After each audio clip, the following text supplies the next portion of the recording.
20 tahun perjalanan Yayasan Cinta Anak Bangsa atau yang lebih dikenal dengan YCAP Foundation mempersembahkan dampak sosial untuk Indonesia. YCAP merupakan simbol cinta kami untuk membuat generasi muda Indonesia menjadi lebih mandiri dalam menggapai cita-citanya. Kami adalah social enterprise di mana memiliki unit usaha yang membantu kelangsungan dari program-program yayasan.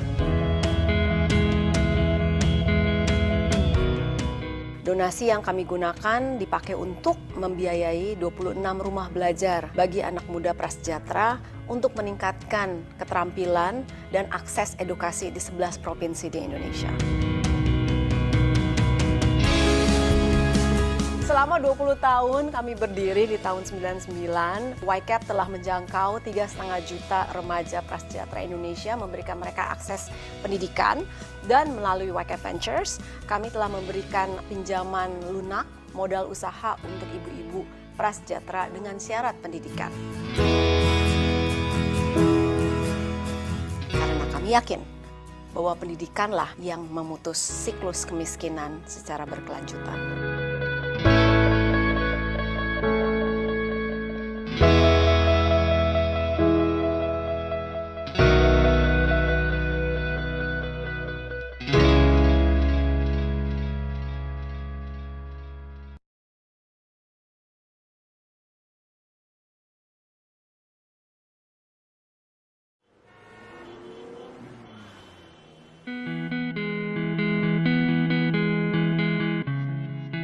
Dua 20 tahun perjalanan Yayasan Cinta Anak Bangsa atau yang lebih dikenal dengan YCAP Foundation mempersembahkan dampak sosial untuk Indonesia.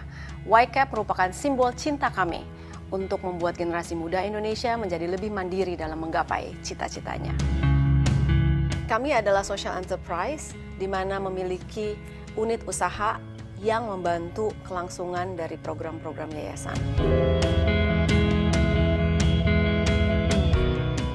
Donasi yang kami gunakan dipakai untuk membiayai 26 rumah belajar bagi anak muda prasejahtera untuk meningkatkan keterampilan dan akses edukasi di 11 provinsi di Indonesia.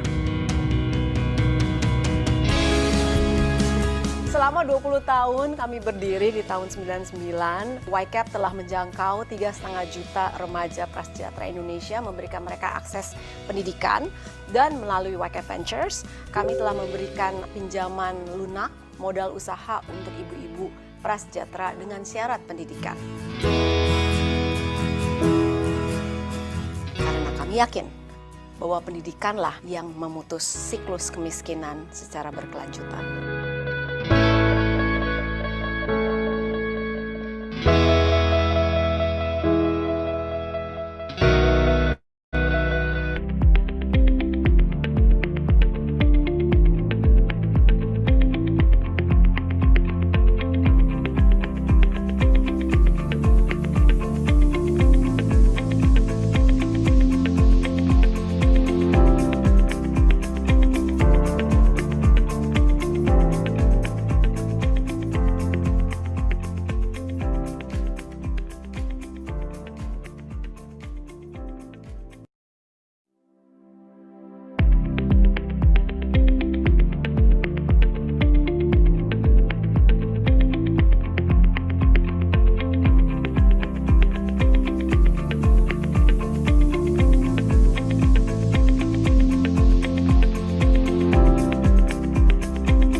20 tahun perjalanan Yayasan Cinta Anak Bangsa atau yang lebih dikenal dengan YCAP Foundation mempersembahkan dampak sosial untuk Indonesia.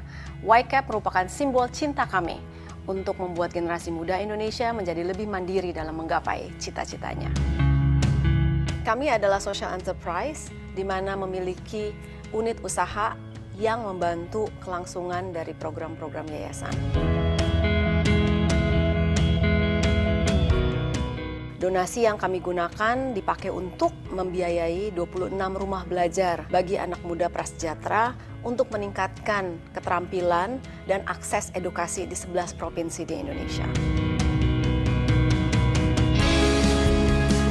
Selama 20 tahun kami berdiri di tahun 99, YCAP telah menjangkau 3,5 juta remaja prasejahtera Indonesia, memberikan mereka akses pendidikan, dan melalui YCAP Ventures, kami telah memberikan pinjaman lunak modal usaha untuk ibu-ibu prasejahtera dengan syarat pendidikan. Karena kami yakin bahwa pendidikanlah yang memutus siklus kemiskinan secara berkelanjutan.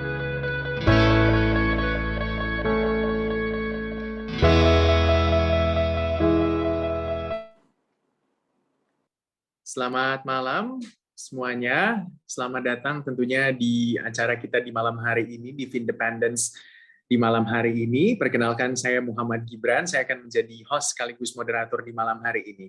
Seperti yang kita ketahui bahwa Vindependence adalah charity event, dan juga tentunya dari event ini bisa berdonasi melalui link yang tentunya sudah kami siapkan. Dan bisa dikatakan juga event ini sudah bekerja sama dengan YCAP Foundation untuk penyaluran donasi, dan event ini disponsori oleh Nanofest. Dan juga tentunya di malam hari ini kita akan banyak sekali sharing-sharing dan juga tentunya banyak memberikan insight terkait dengan bagaimana terkait dengan tema kita di malam hari ini. Seperti yang kita ketahui juga di malam hari ini tentunya kita kedatangan dua narasumber kita yang sangat-sangat saya kagumi tentunya di malam hari ini. Saya perkenalkan dulu narasumber saya di malam hari ini. Ada Bapak Bernardus Wijaya, selaku CEO dari Sukor Sekuritas. Selamat malam Pak Bernard, apa kabar? Halo malam Mas Gibran, baik. Oke, semoga sehat selalu. Saya juga perkenalkan narasumber saya juga di malam hari ini. Ada Bapak Anil Kumar, CFA MBA, selaku Fixed Income Portfolio Manager. Selamat malam Pak Anil. Malam. Apa kabar? Baik. Alhamdulillah kalau baik. Baiklah, terima kasih sudah hadir Pak Bernard dan juga Pak Anil tentunya di malam hari ini. Baiklah Bapak Ibu hadirin sekalian dan juga tentunya peserta webinar kita di malam hari ini, Vindependence yang sponsored by Nanofest yang juga bekerja sama kolaborasi dengan YCAP. Seperti yang kita ketahui juga bahwa Vindependence merupakan charity event yang diadakan oleh Cuans bekerja sama dengan YCAP Foundation, dan juga buat yang baru pertama kali dengar Cuans, kita adalah sebuah social investec pertama di Indonesia yang bertujuan untuk memberikan literasi mengenai investasi kepada anak muda di Indonesia. Kalian juga bisa coba download Cuans di App Store dan juga Google Play Store, dan juga bisa mendapatkan informasi terkini seputar dunia investasi di sana. Sementara itu, YCAP Foundation juga merupakan sebuah yayasan yang fokus dalam pendidikan dan juga pemberdayaan ekonomi, yang termasuk saat ini juga fokus ke digitalisasi. Salah satunya adalah ke STEM and coding untuk segi pendidikan, dan di mana nantinya donasi kalian akan disumbangkan untuk membantu teman-teman di daerah yang dapat berkembang dalam hal pendidikan serta pemberdayaan ekonomi digitalnya. Acara ini juga disponsori oleh Nanofest, Action yang terdaftar dan juga diawasi oleh Bapepti, dan untuk kalian juga bisa mulai berinvestasi saham US dan juga kripto di Nanofest. Khusus untuk kalian juga yang mengikuti acara Vindependence, ini kalian juga berkesempatan untuk dimodalin untuk investasi pertama di Nanofest, cukup registrasi di Nanofest, dan juga menggunakan kode Cuans X Nano akan mendapatkan saldo Rp5.000 untuk investasi pertama teman-teman semuanya. Baiklah semuanya yang ada di sini, kalau biasanya bestie Cuan kita menyebutnya, jadi penonton-penonton dari Instagram Live saya biasanya dengan Cuans, saya biasanya panggilnya bestie Cuans. Semoga kita Cuans terus dan juga kita bisa belajar banyak di malam hari ini terkait dengan finding the next winning sector. Seperti biasa tentunya sebelum kita memulai talk show kita di malam hari ini, akan ada pemaparan dari Bapak Bernardus Wijaya selaku CEO Sukor Sekuritas. Saya persilahkan dengan hormat. Oke, terima kasih Pak Gibran atas waktunya, dan rekan-rekan cuans yang udah hadir pada malam ini. Juga saya ucapkan selamat malam buat Pak Anil Kumar yang juga hadir pada malam hari ini. Selamat malam Pak Anil, salam kenal. Selamat malam. Salam kenal juga.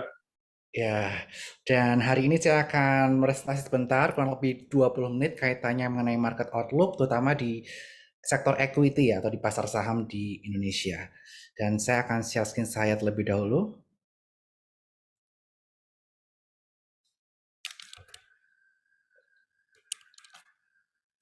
Oke, sebentar.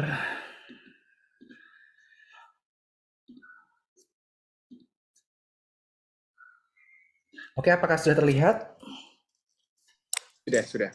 Oke, terima kasih. Jadi saya sebelum bahas diskusi pada malam hari ini atau talk show dan Q&A, saya ingin membahas terlebih dahulu kaitannya mengenai update dari market di tahun 2023 ini. Yang pertama adalah kaitannya mengenai perjalanan IHSG di bulan Januari. Biasanya bulan Januari ini diwarnai oleh January Effect. Tetapi di tahun 2023 ini IHSG sedikit berbeda. Mengapa? Yang pertama, kita bisa melihat bahwa IHSG di bulan Januari mengalami penurunan dan ini diakibatkan adanya rebalancing di mana arus modal berpindah dari negara emerging market ke Asia Timur. Sehingga Asia Timur ini yang menikmati adanya January Effect. Di mana kita bisa melihat dari bulan November 2022 sampai dengan 9 Februari 2023, indeks Hang Seng Hong Kong naik di angka 50%, dan KOSPI atau Korea Selatan dari 3 Januari 2022 ke 9 Februari 2023 mengalami kenaikan 13%. Apa yang menjadi penyebab dari kenaikan tersebut? Tentunya yang menjadi penyebab kenaikan tersebut adalah optimisme perekonomian Asia Timur yang akan pulih sebagai akibat reopening ekonomi di China 2023. Karena kebijakan lockdown mulai diperlonggar, bahkan kalau teman-teman mau liburan ke Hong Kong, sekarang tidak perlu melakukan karantina mandiri terlebih dahulu. Tapi sudah bisa langsung melakukan aktivitas, walaupun teman-teman masih perlu menggunakan masker. Nah, sehingga tidak heran di minggu pertama di tahun 2023, indeks Korea mengalami foreign net buy di angka 797,6 juta USD, dan Taiwan juga ikut terdampak, di mana net buy foreign di angka 306,5 juta USD di pasar sahamnya. Dan oleh karena itu, ini menyebabkan investor asing mengalihkan dananya atau rebalancing ke bursa saham yang memiliki valuasi lebih murah. Di sini kita bisa melihat bahwa Korea Selatan masih di PI 10,81, Taiwan 10,46, dan juga negara Asia Timur lainnya yang dipicu kebijakan Cina yang telah mulai membuka batasannya. Di mana saat ini valuasi Indonesia di kisaran area PI 13 ketika IHSG terendah waktu itu di area 6684 di bulan Januari. Nah, lalu kaitan mengenai tahun 2023 ini, bagaimana proyeksi dari IMF? Di tahun 2023, perekonomian dunia diprediksi akan melambat, di mana kita melihat bahwa proyeksi di tahun 2023 untuk ekonomi dunia akan berada di kenaikan GDP atau kenaikan pertumbuhan ekonomi di angka 2,7%. Negara maju 1,1%, turun dari tahun sebelumnya di angka 2,4%, sedangkan emerging economy masih diperkirakan tetap stabil di angka 3,7%. Kemudian kalau kaitannya mengenai area per area, Amerika Serikat ini akan mengalami pertumbuhan yang paling lambat di kisaran area 1%. Eropa area di angka 0,5% dari tahun sebelumnya 3,1%. China akan bertumbuh karena pembukaan ekonomi, seperti saya jelaskan sebelumnya, dari 3,2 ke 4,4%, sedangkan ASEAN sedikit mengalami perlambatan dari 5,3 ke 4,9%, walaupun masih lebih tinggi dibandingkan dengan Amerika Serikat, Eropa maupun China. Nah, yang menjadi kekhawatiran kali ini adalah kaitannya mengenai kekhawatiran akan resesi dan juga stagflasi atau inflasi yang tinggi di tahun 2023, yang mana ini terlihat dari inverted yield obligasi di Amerika Serikat, yang mana banyak investor menjual obligasi jangka pendek dan membeli obligasi jangka panjang karena meningkatnya risiko dalam jangka pendek akibat kenaikan bunga, perlambatan ekonomi, dan juga tingginya inflasi yang masih belum sesuai dengan target dari bank sentral masing-masing yang dapat memicu probabilitas resesi di Amerika Serikat. Walaupun begitu, kaitannya mengenai resesi, potensi Indonesia menurut Bloomberg Projection Model, kita lihat Indonesia potensinya hanya di angka 3%. Jauh lebih rendah daripada Uni Eropa di 50%, Amerika Serikat 40%, Jepang 25%, China 20%, dan lain sebagainya. Peluang untuk terjadi resesi. Jadi Indonesia walaupun bisa kita bilang cukup solid, tapi yang perlu kita waspadai adalah foreign flow-nya apabila negara-negara lain itu mengalami resesi. Itu yang perlu kita perhatikan. Dan kemudian berdasarkan Taylor's Rule model, yang suku bunga seharusnya akan melambat atau bahkan turun di tahun 2023. Dan ada dua hal yang mendorong suku bunga turun. Yang pertama adalah berdasarkan output gap GDP yang negatif, di mana pertumbuhan GDP real Amerika diprediksi IMF sebesar 1% di akhir 2023. Dan ini di bawah potensi GDP Amerika Serikat 3,5% di dalam hal kapasitas tenaga kerja dan juga modal yang terutilisasi maksimal. Dan berdasarkan inflasi gap yang semakin sempit, target inflasi Amerika Serikat di akhir tahun 2023 diprediksi turun ke 3,8. Akhirnya, atau bisa kita bilang turun cukup signifikan, yang mana puncaknya sempat mencapai 9% lebih, walaupun masih di atas target inflasi Amerika dari Bank Sentral, yakni di kisaran area 2%. Tetapi salah satu yang ditunggu-tunggu adalah kaitan mengenai The Fed yang diprediksi akan memangkas 250 basis point di akhir tahun 2023 berdasarkan sumber riset dari Sekuritas, di mana dari kisaran area 5% berpotensi hingga penghujung tahun 2023 ditargetkan dari Sekuritas di angka 2,5%. Nah, mengapa suku bunga ini harus diturunkan? Karena ekonomi Amerika Serikat diprediksikan akan mengalami kontraksi jika suku bunga tidak dipangkas. Karena mengapa beban hutang jauh bertumbuh di atas pertumbuhan ekonominya, yang sesuai dengan data yang saya sampaikan di tabel di bawah ini. Nanti slide-nya bisa dikirimkan ke rekan-rekan sekalian ya. Dan kemudian kaitan mengenai satu negara nih yang tidak memutuskan atau yang memutuskan untuk tidak menaikkan suku bunga di tahun 2022 karena hutangnya yang sangat tinggi. Kita lihat Jepang debt to equity ratio-nya atau debt to GDP ratio-nya paling tinggi dibanding negara lain, yaitu di angka 262%. Jika suku bunga dinaikkan, ini akan berpotensi membebani perekonomian Jepang. Dan jika US tidak menaikkan suku bunganya, Jepang berpotensi juga mengalami resesi. Itu yang tadi sudah kita gambarkan bahwa Jepang potensi resesi berdasarkan Bloomberg di kisaran area 40%. Nah, tetapi akibat lainnya yang diakibatkan dari Jepang tidak menaikkan suku bunga adalah mata uang Jepang yen yang melemah 31% terhadap dolar. Dari puncaknya di kisaran area 150 Jepang yen per 1 USD, saat ini di kisaran area 130,105. Lalu bagaimana dengan outlook dari pasar Indonesia atau domestic outlook? Nah, di sini kita bisa melihat bahwa perlambatan ekonomi dunia juga akan tentunya berdampak negatif terhadap perekonomian Indonesia, terutama kaitan mengenai jalur ekspor dan juga arus modal. Oleh karena itu, kita memperkirakan bahwa ekonomi Indonesia bisa tumbuh moderat dengan tekanan inflasi yang melunak. Dan juga Bank Indonesia juga berpotensi memangkas suku bunga nanti di kisaran 4% dan ujung-ujungnya di kisaran 2,5%. Itu yang kita perkirakan.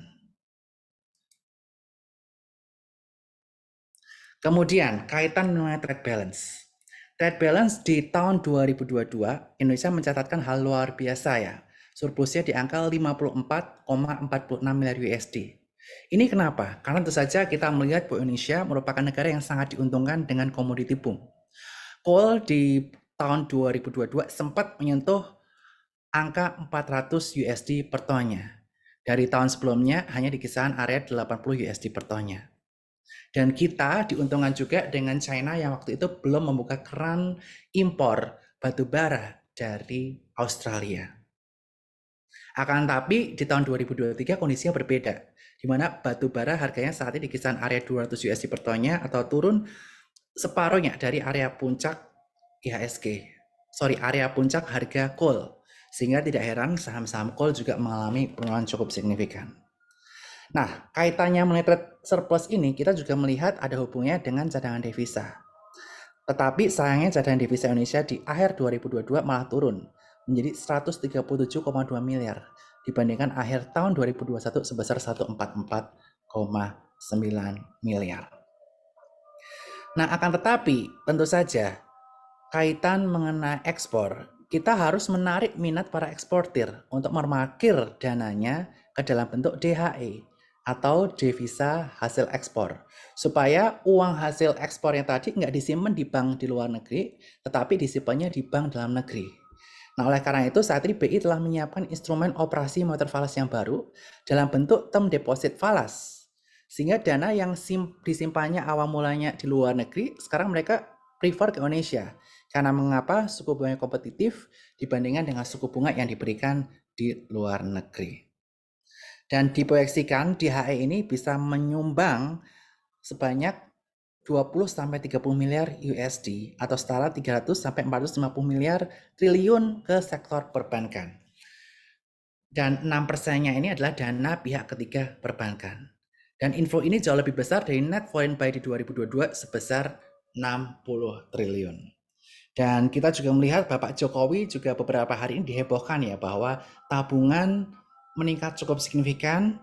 Beliau encourage masyarakat untuk melakukan namanya spending atau konsumsi dengan tujuan apa? Supaya target growth ekonomi Indonesia ini bisa tercapai atau tidak mengalami penurunan signifikan dibandingkan dengan tahun lalu.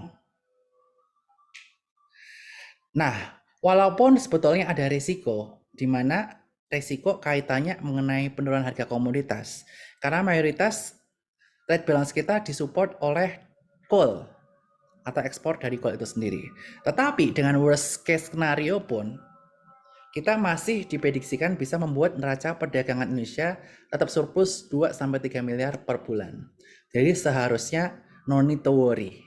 That's why dari sisi Bloomberg projection tadi, potensi resesi Indonesia hanya di angka 3%. Nah, aturan DHE tadi ini yang saya sebutkan juga mampu membuat rupiah kembali menguat karena berpotensi menarik capital inflow ke dalam negeri. Dari orang yang lebih prefer simpan duit di luar negeri, jadi prefer simpannya ke dalam negeri.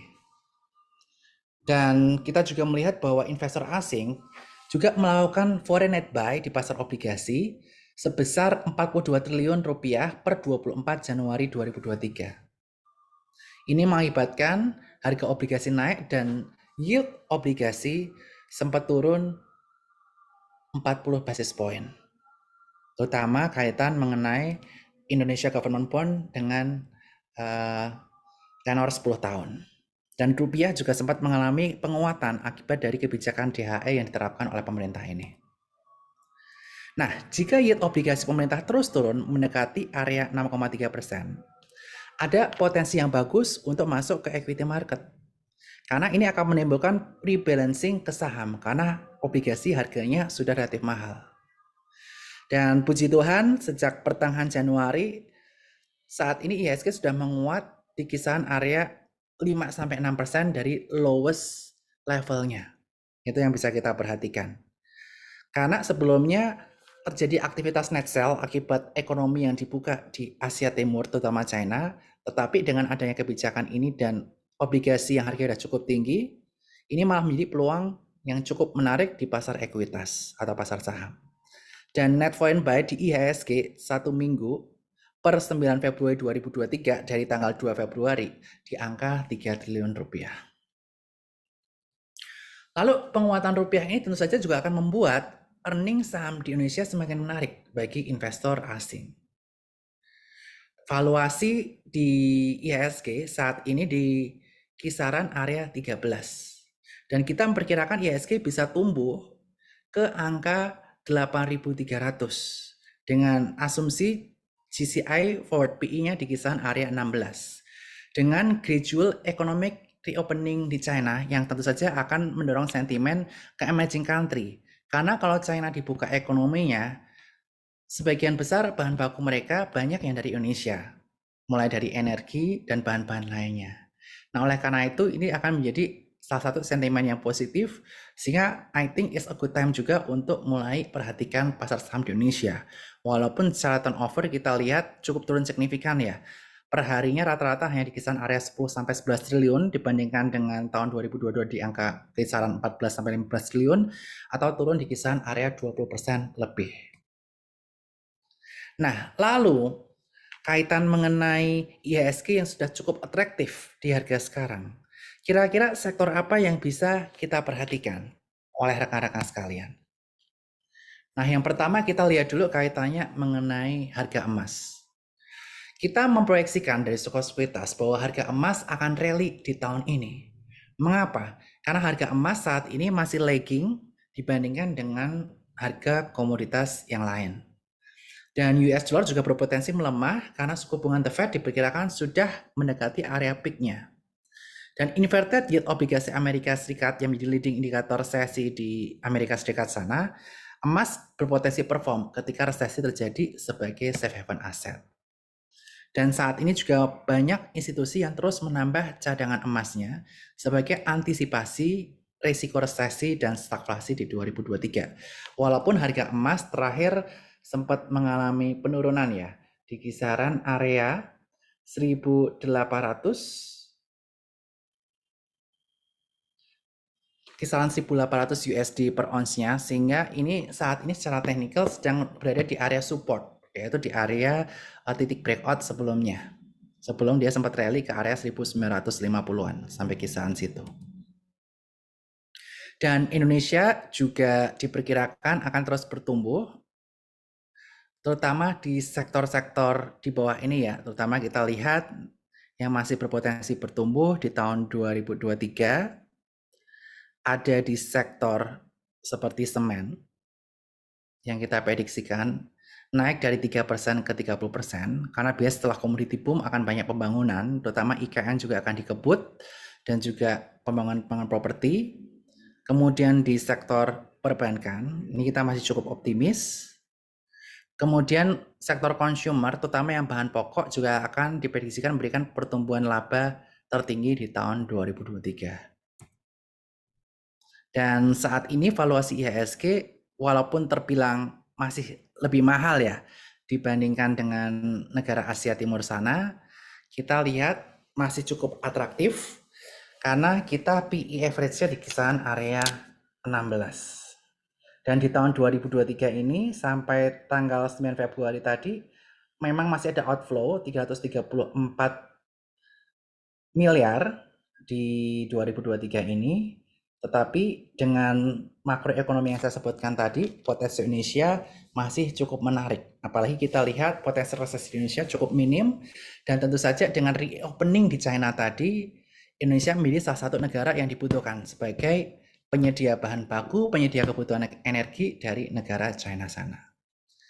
Nah, lalu sektor pilihan dari kami apa nih? Yang pertama tentu saja adalah sektor perbankan. Karena ada potensi loan yang bisa meningkat dan adanya potensi earning growth, serta adanya solidnya aset kualitas dan strong capitalization dari sektor perbankan ini sendiri. Asetnya masih cukup menarik. Kemudian yang kedua, kaitan mengenai electric vehicle.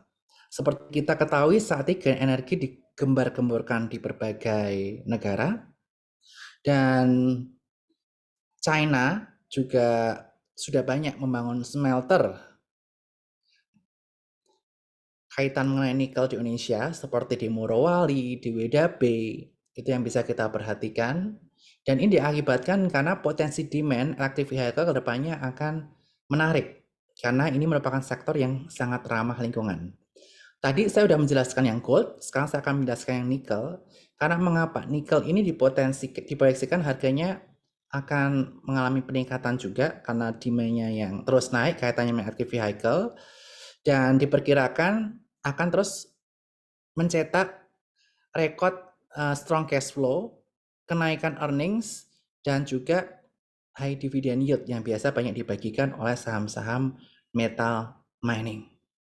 Kalau untuk batu bara kita di tahun 2023 netral untuk saat ini karena mengapa harga batu bara diproyeksikan tidak akan setinggi di tahun 2022, sehingga tentu saja aktivitas take profit dari investor akan terjadi di sektor ini.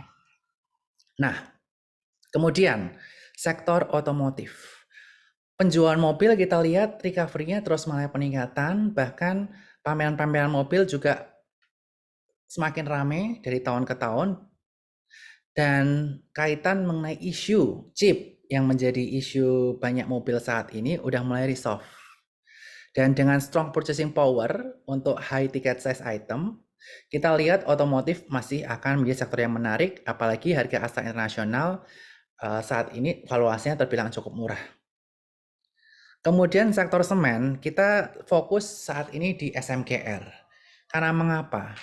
Karena saat ini SMKR kita melihat bisa meningkatkan market share dari adanya kaitannya mengenai price competition, dia cukup menarik. Kemudian dia ada akses ke DMO call, sehingga harga bahan bakunya lebih murah.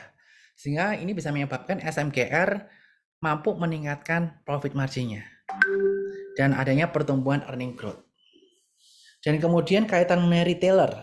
Nah, retailer terutama yang kaitannya mengenai middle up market, seperti contohnya yang cukup lagged, kemarin saya sering rekomendasikan juga di saham pagi seperti Era, S Hardware, kemudian MAPI, walaupun MAPI udah cukup terbilang mahal valuasi saat ini. Nah, sektor retail terutama yang serve masyarakat kelas menengah ke atas ini bisa diperhatikan juga. Karena mereka memiliki kemampuan buying power yang lumayan, sedangkan masyarakat yang middle low, mereka masih cenderung untuk menyimpan. Karena mengapa adanya kenaikan harga bahan pokok, sehingga tentu saja mereka lebih berfokus kepada bahan pokok terlebih dahulu.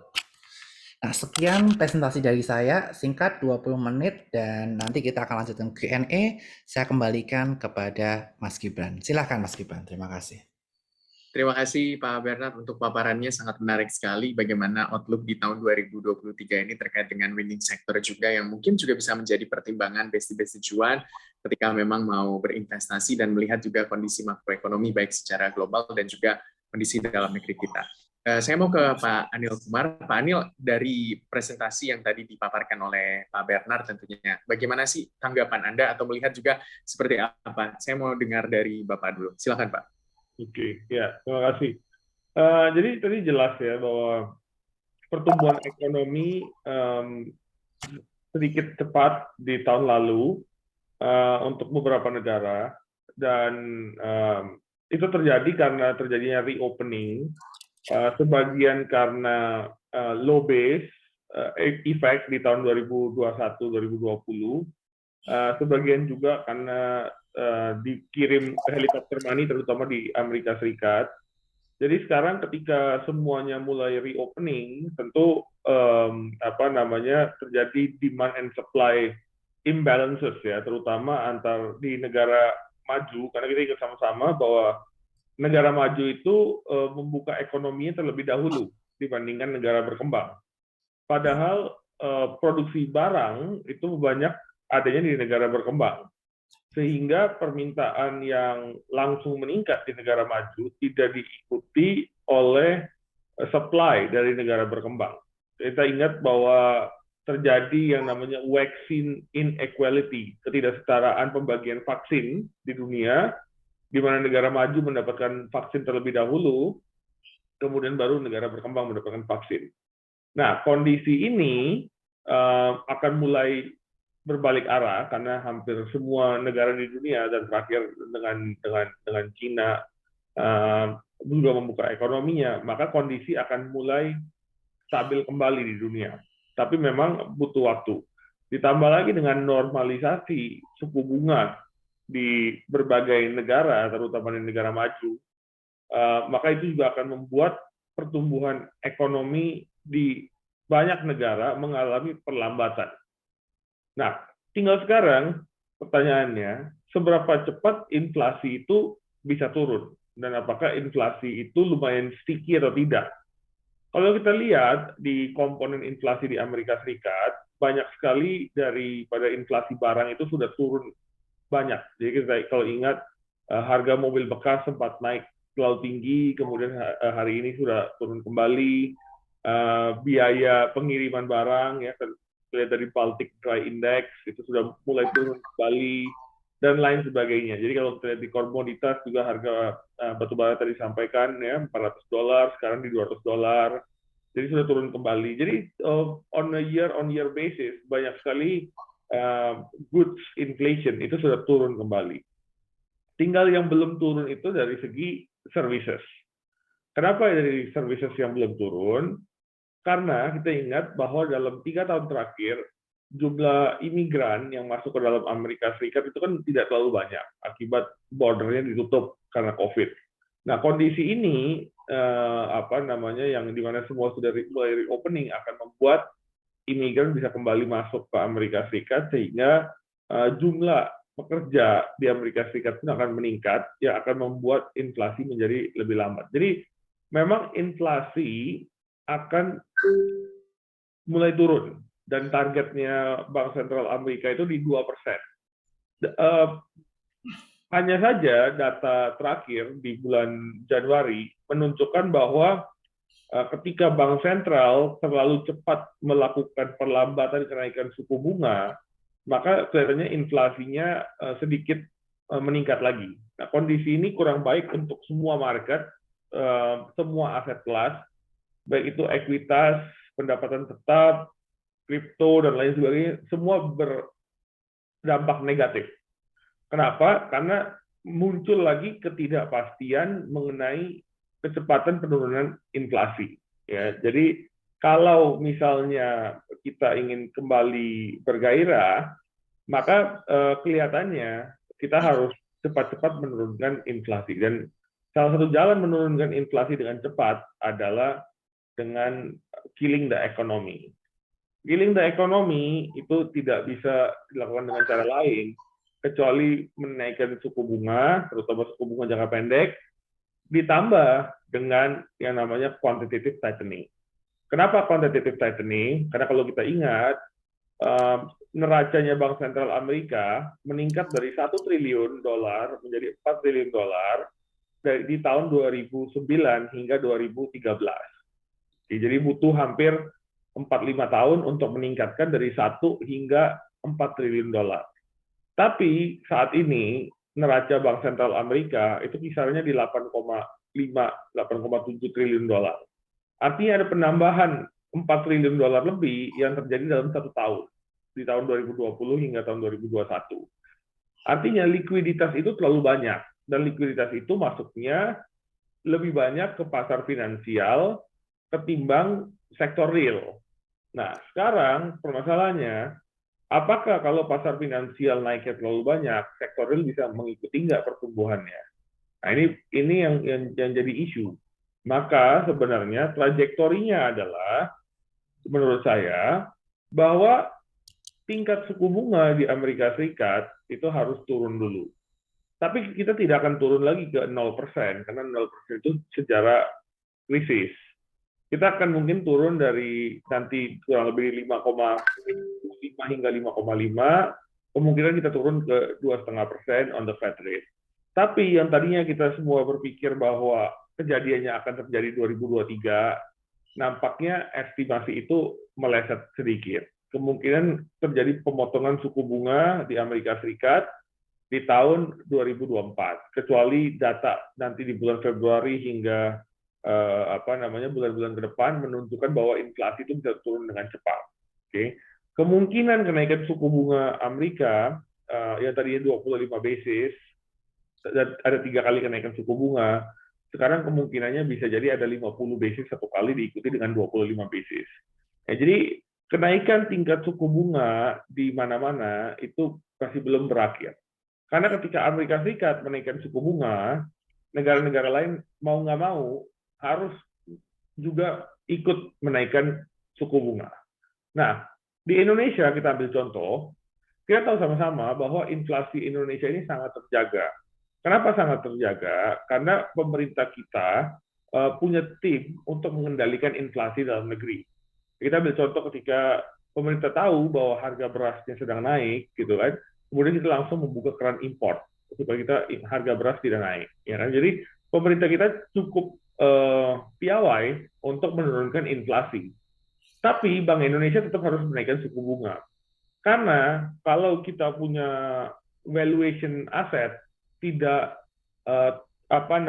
sama dengan Amerika Serikat, kita bayangin ya, kalau misalnya Amerika Serikat memberikan rate 4,5% dalam mata uang dolar, Anda kalau simpan uang di dolar dapat 4,5%, ketimbang Anda simpan di deposito di Indonesia 4,5%, Anda lebih pilih taruh uang di mana? Di Amerika Serikat atau di Indonesia, ya kan? Jadi untuk membuat asset value kita tidak terlalu mahal, ya, maka Bank Indonesia terpaksa menaikkan suku bunga. Ya, kabar baiknya sampai saat ini Bank Indonesia bilang bahwa sudah cukup Bank Indonesia menaikkan suku bunga. Tapi tentu bahwa kalau inflasi di Amerika Serikat tidak cepat-cepat turun, maka dunia akan melihat penguatan Amerika Serikat lagi, sehingga rupiah pun bisa ikut volatile, dan kemudian bisa bisa kita juga mengalami peningkatan suku bunga lagi di Indonesia. That's not necessarily my base case, tapi saya pikir resiko itu harus mulai kita pantau.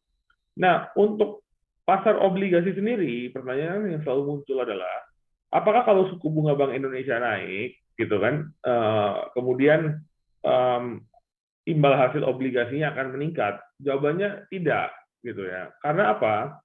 Karena di mana-mana yang sedang terjadi normalisasi itu adalah di obligasi yang jangka pendek, bukan obligasi yang jangka panjang. Karena pertumbuhan ekonomi jangka panjang sebenarnya biasa-biasa saja, gitu kan. Yang sekarang kita mau redam pertumbuhannya adalah di pertumbuhan ekonomi jangka pendek. Sehingga yang naik adalah imbal hasil obligasi jangka pendek. Selain itu, kalau kita lihat kurva daripada obligasi rupiah kita, itu lumayan flat dan akan terus flat sementara waktu, ya, karena kita ingin membuat valuasi daripada aset kita sedikit lebih menarik daripada Amerika Serikat. Jadi tadi dikatakan juga mengenai DHE, ya, DHE itu yang kurang lebih di push oleh Bank Indonesia supaya bisa masuk lagi, karena Indonesia untuk pertama kalinya mengalami trade balance surplus bulan demi bulan gitu dari tahun 2020 hingga sekarang. Tapi pertanyaannya, kenapa cadangan devisanya turun terus gitu kan? Ternyata uangnya nggak mau parkir di Indonesia karena mungkin imbal hasil atau return yang didapatkan di Indonesia lebih rendah daripada di Singapura. Sehingga Bank Indonesia mengambil langkah untuk mengundang kembali uang itu ke dalam Indonesia dan memberikan rate yang kurang lebih sama dengan seperti yang didapat di Singapura. Jadi uangnya mulai masuk, gitu kan. Tapi sebenarnya untuk rupiah itu nggak terlalu banyak pengaruh di situ.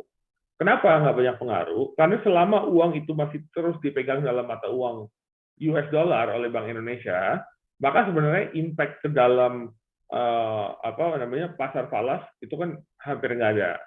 Penguatan rupiah yang terjadi di 2 bulan sebelumnya itu lebih karena pemikiran investor bahwa inflasi sudah mulai turun dan kita akan mulai lihat pembalikan, setidaknya pause di kenaikan suku bunga Amerika Serikat yang nantinya diikuti oleh penurunan suku bunga. Tapi kejadiannya tidak seperti itu dalam 1 bulan terakhir. Makanya kita lihat rupiahnya kembali lagi ke 15.200-an, ya kan? Tapi memang bahwa pelemahan rupiah tidak akan terjadi seperti di masa yang sebelum di dekade lalu, itu saya lumayan setuju. Kenapa? Karena kita mengalami perubahan struktural di dalam perekonomian kita, ya, terutama di dalam sektor ekspor dan impor. Jadi kalau kita ingat dari tahun 2012 hingga tahun 2019, kita mengalami yang namanya trade balance deficit, gitu kan, karena account-nya defisit. Berarti kebutuhan dolarnya setiap tahun meningkat. Kenapa meningkat? Karena ekspor kita selama di tahun-tahun lalu itu hanya dalam bentuk raw material atau komoditas dalam bentuk mentahnya. Nah, sejak tahun 2018 gitu ya, ketika Presiden Trump melakukan perang dagang dengan Cina, di situ kita belajar bahwa uang dolar itu tidak akan kembali dengan mudah ke dalam emerging market, ya, sehingga Indonesia berbenah diri, kita mulai melakukan yang namanya downstreaming, hilirisasi. Nah, hilirisasi ini membuat ekspor kita naik drastis. Satu komoditas yang ekspornya naik drastis itu dalam bentuk iron and steel. Di mana iron and steel, kalau kita jual biji besinya, waktu itu masih 0% daripada ekspor kita, hampir 0% dari ekspor kita, sangat kecil ekspor iron ore. Ketika diubah menjadi produk setengah jadi atau produk jadi, maka ekspornya sekarang hampir 10% dari total ekspor kita. Nah, ini akan diikuti oleh banning atau penghentian ekspor bahan baku lainnya, bahan baku mentah lainnya dari Indonesia, karena kita ingin pabrik-pabriknya itu dibuat di dalam negara kita. Nah, alasannya apa? Supaya banyak daripada rakyat kita punya pekerjaan. Kita harus ingat bahwa dekade ini merupakan bonus demografi Indonesia. Jadi kurang lebih sehingga tahun 2030. Jadi banyak sekali angkatan kerja baru yang butuh pekerjaan. Dan inilah yang sebenarnya dilakukan oleh pemerintahan Pak Jokowi yang didukung oleh China dengan Saudi Arabia. Dan yang kita lihat adalah FDI yang masuk itu kan berasal dari China. Ya. Nah, hal ini membuat kebutuhan Indonesia terhadap dolar Amerika Serikat itu turun drastis. Jadi 2019 dengan current account deficit yang hampir mencapai 3%, kebutuhan dolar Indonesia satu tahun 30 miliar dolar. Hari ini seandainya tahun ini kita masuk ke dalam jurang defisit lagi, karena kan prediksinya Bank Indonesia antara plus 0,4 hingga minus 0,4 current account terhadap PDB-nya. Kita asumsi kita balik lagi ke dalam defisit 0,4, maka kebutuhan dolarnya hanya 5 miliar dolar. FDI Indonesia itu 15 miliar dolar setiap tahun masuk ke dalam Indonesia. Jadi sebenarnya kebutuhan Indonesia terhadap investor asing untuk membeli obligasi Indonesia itu sebenarnya tidak ada. Justru buat investor asing, ya, untuk pertama kali Indonesia ini imbal hasilnya jadi sangat mahal sekali. Dibandingkan siapa tapi? Dibandingkan Kolombia, dibandingkan Brazil, dibandingkan South Africa. Jadi negara-negara di Latin Amerika yang semuanya punya masalah current account deficit. Nah, Indonesia nggak punya. Nah, justru itu jadi sekarang semuanya pada bingung. Kalau begitu Indonesia jadi mahal dong. Nah, saya kalau bicara sama mereka, saya bilang sudah jangan lihat lagi selisih antara Amerika Serikat dengan Indonesia, karena itu menggunakan matriks itu sudah kuno. This is the new Indonesia. The new Indonesia artinya suku bunganya akan turun terus. Kita bisa lihat LDR perbankan, tadi mungkin ada datanya. LDR perbankan tetap ada di 80%, kurang lebih. Ya. Artinya uang itu banyak sekali di bank. Nah, kalau pertumbuhan pinjaman tidak bisa sekencang yang diharapkan, maka uang itu harus masuk ke dalam pasar lainnya. Dan ingat, sebelum ada pasar saham, di tengah itu ada pasar obligasi. Jadi setidaknya hampir semua investor lebih nyaman dengan pasar obligasi ketimbang pasar saham. Jadi mungkin uang itu masuk dulu ke dalam pasar obligasi, dan biasanya siklusnya seperti itu, masuk ke dalam pasar obligasi, imbal hasilnya turun terus, kemudian uang itu baru masuk ke dalam pasar saham ketika imbal hasil obligasinya sudah lumayan fair value atau lumayan mahal. Kalau dari pertumbuhan ekonomi kan tadi kita lihat sama-sama, kelihatannya untuk 3 tahun ke depan pertumbuhan ekonomi Indonesia akan tetap ada di 5% dalam bentuk realnya. Tinggal sekarang dalam bentuk nominalnya berapa, ya kan? Disitulah inflasi. Nah, buat Bapak Ibu, teman-teman semua yang mungkin belum membaca gitu ya. Kalau kita lihat dari Bank Indonesia yang tadinya dia berprediksi bahwa inflasi itu 3,5% plus minus 1 ya di sebelum tahun 2020, kemudian angkanya diturunin jadi 3% plus minus 1. Tahun 2024 Bank Indonesia memprediksi bahwa inflasi itu akan ada di antara 2,5% plus minus 1. Jadi bayangin, Bank Indonesia sendiri berprediksi inflasi itu akan terus turun di Indonesia. Maka sebenarnya ketika imbal hasil lagi naik seperti ini, inilah kesempatan untuk semua investor melakukan pembelian obligasi. Itu yang pertama. Ya, dari alasan trajektori penurunan suku bunga. Saya nggak bilang penurunan suku bunga akan terjadi bulan depan, gitu ya. Tapi dalam 12-18 bulan ke depan, saya hampir yakin bahwa kita akan mengalami penurunan suku bunga, ya, akibat hal yang tadi saya sebutkan. Nah, yang kedua, ya, yang juga terjadi perubahan struktural di Indonesia, tapi banyak yang mungkin belum melihatnya, itu tahun lalu pemerintah Indonesia berasumsi bahwa fiscal budget itu defisit 4,85%. Kemudian kita tutup tahun dengan angka 2,4%, minus 2,4%. Artinya hampir setengah dari prediksi awal pemerintah, kita defisitnya lebih kecil, karena kita mengalami yang namanya fiscal budget surplus. Kalau kita lihat kemarin, di bulan Januari, budget APBN kita mengalami surplus lagi. Jadi kalau kita lihat tahun 2022, bulan Januari, surplus APBN itu hanya 23 triliun saja. Di 2023, surplus APBN itu 90 triliun, hampir 4 kali lipat surplus APBN dibandingkan tahun lalu. Jadi itu menunjukkan bahwa pemerintah kita juga sebenarnya nggak perlu terbitin obligasi terlalu banyak. Nah, disinilah yang menurut saya akan juga bisa membuat imbal hasil obligasi turun banyak. Kenapa? Karena ternyata supply obligasi itu bisa hilang. Karena di setiap lelang, pemerintah tidak perlu menerbitkan banyak-banyak obligasi lagi. Ya, jadi itu yang kelihatannya akan terjadi. Jadi fiscal budget deficit kita, kemungkinan yang diprediksi tahun ini 2,85, kemungkinan kita akan berakhir di bawah 2,5%, ya, antara 2,4, 2,1. Tapi yang menarik untuk tahun 2024, ya, pemerintah kan sekarang lagi membicarakan APBN 2024. Pemerintah sudah prediksi bahwa APBN 2024 itu fiscal budget deficitnya turun lagi ke 2,1 sampai 2,4%. Jadi arah dari penerbitan obligasi itu jelas akan turun terus supply-nya. Nah, ini yang saya bilang, demand investor akan naik, ya kan? Karena tadi kan suku bunga di bank time depositnya bakal turun terus, karena uangnya banyak dan nggak bisa di-source dalam bentuk pinjaman yang terlalu cepat, ya, pertumbuhan pinjamannya 10-13%.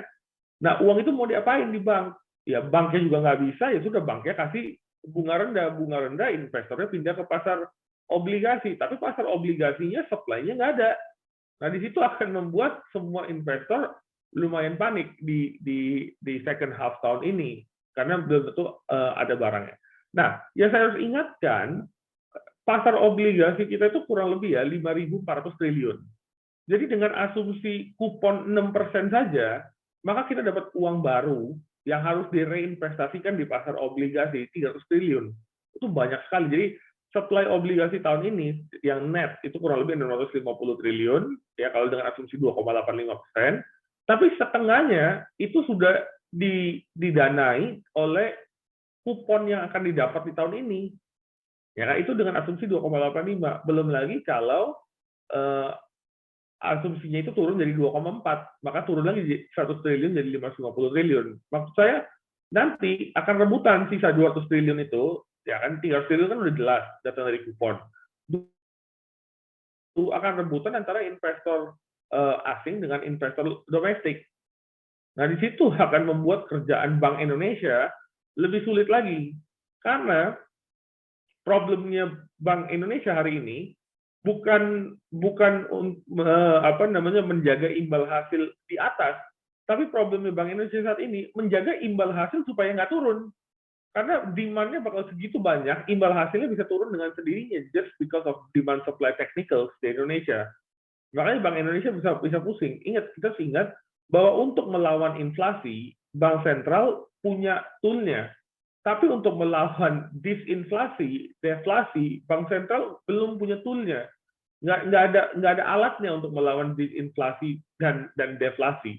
Nah, jadi karena terjadi sedikit deglobalisasi sejak 2018 dan juga karena COVID, maka kemungkinan deglobalisasi ini akan beres kurang lebih 2025 dan kita akan masuk lagi dalam kondisi yang namanya disinflasi lagi. Jadi suku bunga cenderung turun, ya. Manusia kalau dilihat pertumbuhan populasi di dunia juga tambah lama kan pertumbuhannya tambah lama tambah turun kan di mana-mana.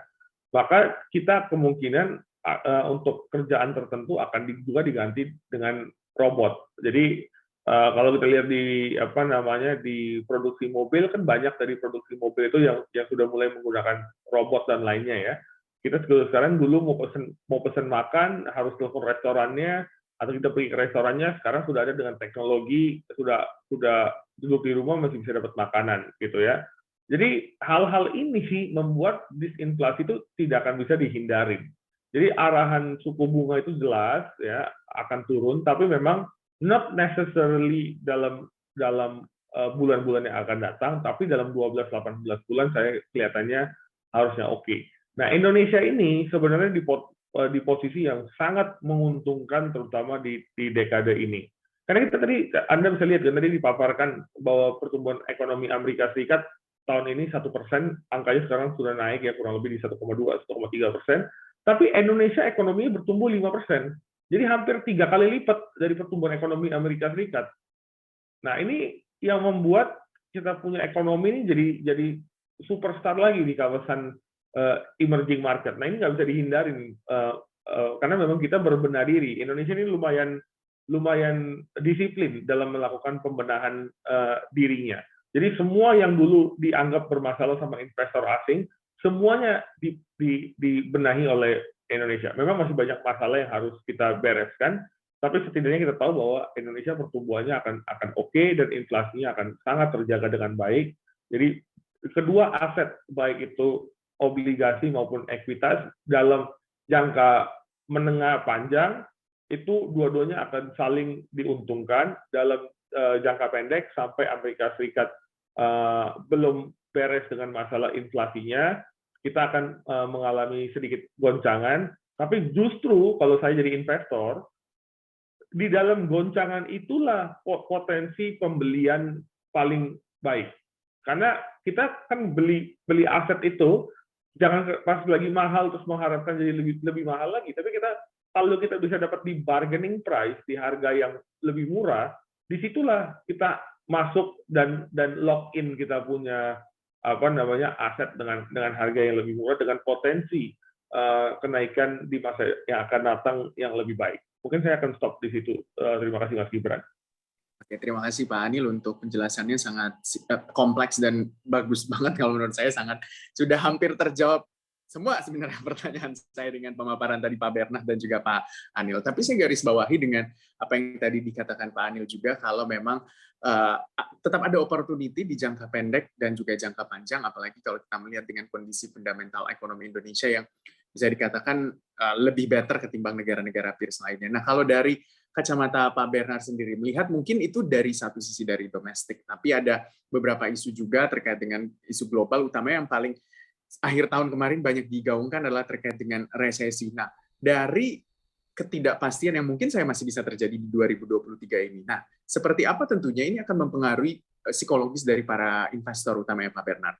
Oke, tentu saja kaitan mengenai fear yang banyak ditimbulkan ya di penghujung tahun 2022 di kuartal 4, terutama kaitannya mengenai banyak pihak ekonom maupun analis yang mengatakan ada potensi resesi tahun 2023, ini mengakibatkan appetite dari investor, terutama investor retail, saat ini mengalami penurunan cukup signifikan, terutama di pasar saham. Kita bisa melihat bahwa trading value di tahun 2022 lalu, saya telah sampaikan tadi di kisaran area 14-15 triliun per harinya. Saat ini hingga year to date, kurang lebih trading value yang di kisaran area 10-11% atau turun kisaran lebih dari 20%. Ini kita bisa melihat bahwa aktivitas transaksi di pasar saham mulai mengalami penurunan, terutama ditopang oleh retail.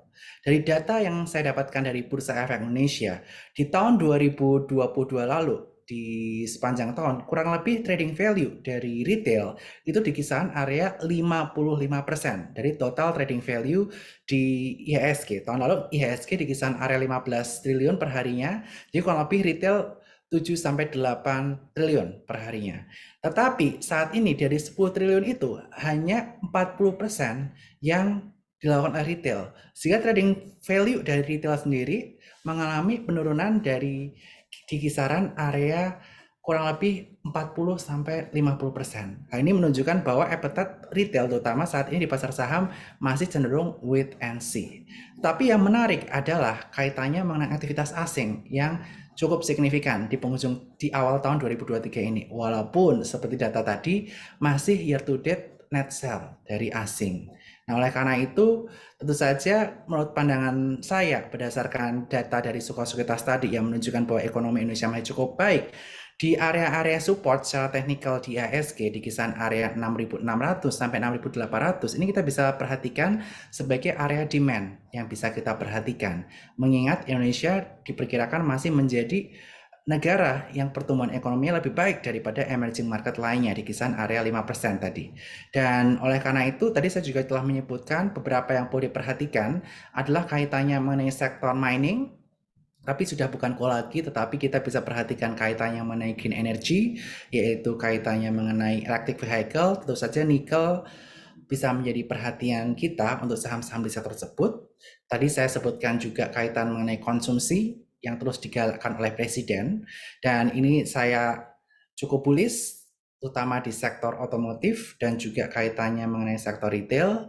Plus kita juga bisa perhatikan kaitannya mengenai sektor perbankan yang masih memiliki upside cukup menarik jika ekonomi bertumbuh, banyak kredit, dan tentu saja ini akan menguntungkan di sektor perbankan. Begitu, Mas Gibran. Asalkan sekali lagi masyarakat terus tidak terlalu takut untuk melakukan konsumsi atau melakukan kegiatan ekonomi lainnya seperti investasi atau ekspansi usaha.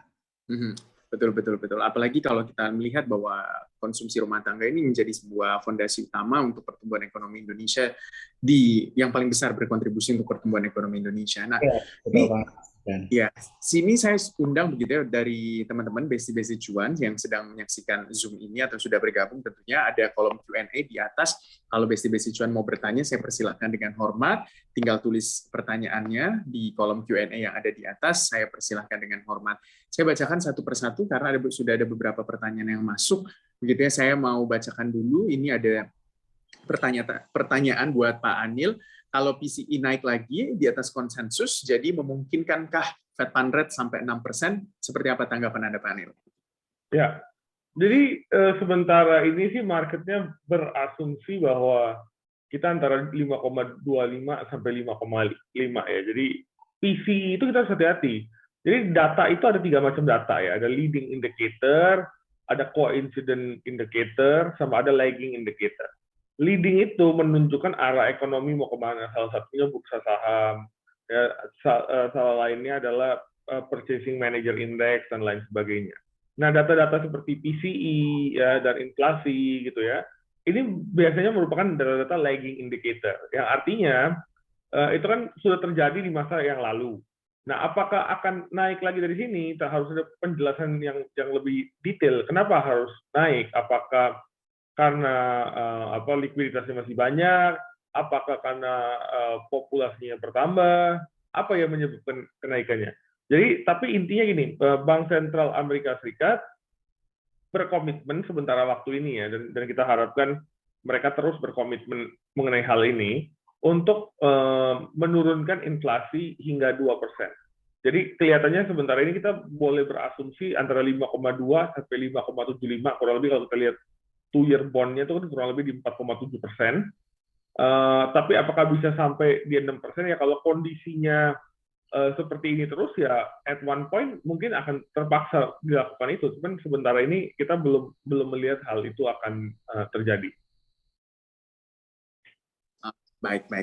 Nah, buat para Besti Cuan, saya masih persilakan dengan hormat untuk kolom Q&A yang ada di atas. Kalau mau bertanya, saya persilakan tinggal ditulis aja pertanyaannya. Saya mau ke Pak Bernard. Pak Bernard, dengan melihat tentunya kondisi saat ini di 2023, mungkin bagi para investor retail, Pak ya, ini mungkin yang sedikit agak takut untuk berinvestasi, padahal sebenarnya ketika ada krisis atau mungkin harga saham sedang terdiskon, ya itulah saatnya untuk membeli saham-saham yang untuk jangka menengah dan juga jangka panjang.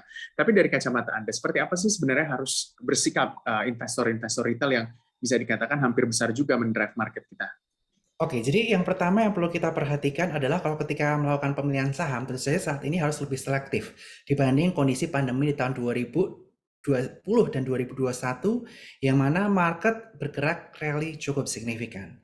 Nah, oleh karena itu yang perlu diperhatikan oleh para basic cuans adalah saham-saham yang pertama, secara valuasi masih murah, terdiskon dibandingkan dengan PE average-nya atau EBITDA average-nya, tergantung kita kalkulasinya menggunakan hal yang mana. Yang kemudian selain kita melihat dari sisi valuasi, kita jangan lupa cari sektor yang berpotensi memiliki growth. Jangan cuma dia valuasinya murah, tapi earnings growth-nya potensinya menurun ke depannya. Valuasi murah, tapi earning growth-nya cukup menarik secara signifikan. Dan tentu saja buat teman-teman basic cuan, terutama teman-teman retail di sini kan, yang mana teman-teman ini merupakan orang yang biasanya lebih ke dalam short term hingga medium term, kita bisa perhatikan juga menggunakan technical analysis. Nah, 3 hal tadi bisa kita kombinasikan untuk menentukan sektor apa yang menarik, saham apa yang menarik, dan juga secara teknikal entry exit-nya bagus di area mana. Dan tadi saya juga sudah menyebutkan ya Mas Gibanya bahwa ada beberapa sektor. Otomotif tadi saya sudah perhatikan juga di sini secara teknikal Astra Internasional juga dia berpotensi breakout. Jika dia breakout di area 5775, ini potensinya cukup menarik untuk bisa diperhatikan. Apalagi tadi saya sudah sampaikan potensi penjualan mobil bagus, apalagi dengan isu chip yang selama ini berkembang, saat ini udah mulai bisa di-solve oleh produsen chipnya tersebut. Kemudian yang bisa diperhatikan lagi tadi untuk mining sektor, terutama kaitannya mengenai metal, teman-teman nanti bisa perhatikan terutama Antam, bisa perhatikan di area-area support kuat, di kisaran 1950 sampai dengan 1900, ini area demand yang bisa kita perhatikan. Dan kemudian untuk kaitannya mengenai konsumsi, untuk retail, tadi ada yang nanya juga ya di Q&A kaitannya mengenai saham apa yang menarik. Teman-teman bisa perhatikan beberapa saham yang valuasi udah cukup terdiskon dibandingkan dengan beberapa saat yang lalu, yang udah mulai pullback ke area breakout-nya, bisa diperhatikan yaitu adalah S Hardware. S Hardware ini juga baru saja masuk ke indeks LQ45 lagi ya. Ini bisa diperhatikan area demand, area support di kisaran area 500 sampai dengan area 480. Itu 3 saham yang bisa diperhatikan oleh rekan-rekan sekalian yang memenuhi kriteria yang saya sampaikan tadi. Valuasi yang murah dibandingkan dengan sektor yang sama atau dibandingkan dengan rata-rata PIB-nya di 5 tahun terakhir, berpotensi growth yang kedua, dan yang ketiga lakukan analisa mandiri kaitannya dengan technical analysis. Tadi 3 saham tadi merupakan yang memenuhi 3 kriteria tadi. Begitu Mas Gibran. Oke, 3 saham yang disebutkan tadi juga kita disclaimer on ya, basic cuan tentunya kembali lagi semua keputusan jual dan beli berada di tangan Anda sebagai pelaku pasar. Oke, ini ada pertanyaan lagi yang sudah masuk di kolom Q&A. Pertanyaan buat saya banyak banget nih pertanyaan yang masuk ya. Oke, ini ada pertanyaan mungkin bisa dijawab sama Pak Anil. Pak Anil, mengapa The Fed ini masih hawkish dengan kondisi saat ini? Apakah tidak bisa ekonomi Amerika tidak resesi melihat harga-harga komoditas sudah mulai menemukan equilibrium-nya? Ya, jadi Bank Sentral Amerika punya kecenderungan membuat kesalahan di kedua sikapnya. Jadi kalau kita ingat di tahun 2021 ketika inflasi mulai naik, Bank Sentral Amerika terus mengatakan bahwa inflasi itu sifatnya transitori atau sementara saja, dan jelas mereka salah total, gitu kan. Walaupun isinya penuh dengan profesor doktor, gitu kan, yang melakukan analisis ekonomi yang tersebar di seluruh kawasan Amerika Serikat, kita bisa bayangkan profesor doktor aja salah semua, gitu kan. Dan setelah itu mereka dengan cepat sekali menaikkan suku bunga sebanyak 400 basis lebih dalam waktu 6 bulan setelahnya. Ya, jadi kali ini juga dia akan salah juga, gitu loh. Karena kalau jadi mereka biasa over tightening dan juga mereka over loosening. Ya, jadi kalau kemarin mereka sudah over loosening, sekarang mereka akan membuat kesalahan over tightening. Jadi karena yang mereka lihat itu data-data seperti inflasi yang adalah tadi saya bilang lagging indicator gitu ya di akhir, maka kecenderungan mereka untuk mengetatkan moneter berlebihan, itu pasti akan terjadi. Jadi sampai data ekonominya, terutama inflasinya, belum menunjukkan penurunan yang signifikan, sampai itu mereka akan hawkish. Itu yang pertama. Yang kedua, juga berkaitan dengan ekspektasi. Kalau mereka sudah mulai dovish, maka inflasi itu belum tentu akan sampai ke target 2%. Jadi ingat, kalau kita kan bermain dengan ekspektasi. Kenapa sih Bank Indonesia menaikkan suku bunga cepat? Karena Bank Indonesia berpikir bahwa, wah ini kalau saya nggak naikin cepat-cepat, maka ekspektasi untuk inflasi akan terus meningkat. Jadi kita juga ikut naikin cepat, sehingga ekspektasi itu terkill dengan sendirinya. Ya, jadi Bank Sentral Amerika masih terus hawkish untuk menjaga ekspektasi investor itu bahwa mereka nggak perlu buru-buru dengan cepat masuk ke dalam pasar lagi, sehingga inflasi bisa dengan cepat juga turun kembali ke level target mereka yang di 2% itu. Oke, baik. Terima kasih untuk jawabannya Pak Anil. Selanjutnya ada pertanyaan untuk Pak Bernard. Saya bacakan, Pak Bernard, kapan market equity balik? Ini sehari cuma 7-8 triliun mungkin transaksinya, bandar-bandar pada kemana ya? Apakah scalper lagi liburan gitu? Saya persilahkan Pak Bernard. Masih di mute, mohon maaf, masih di mute.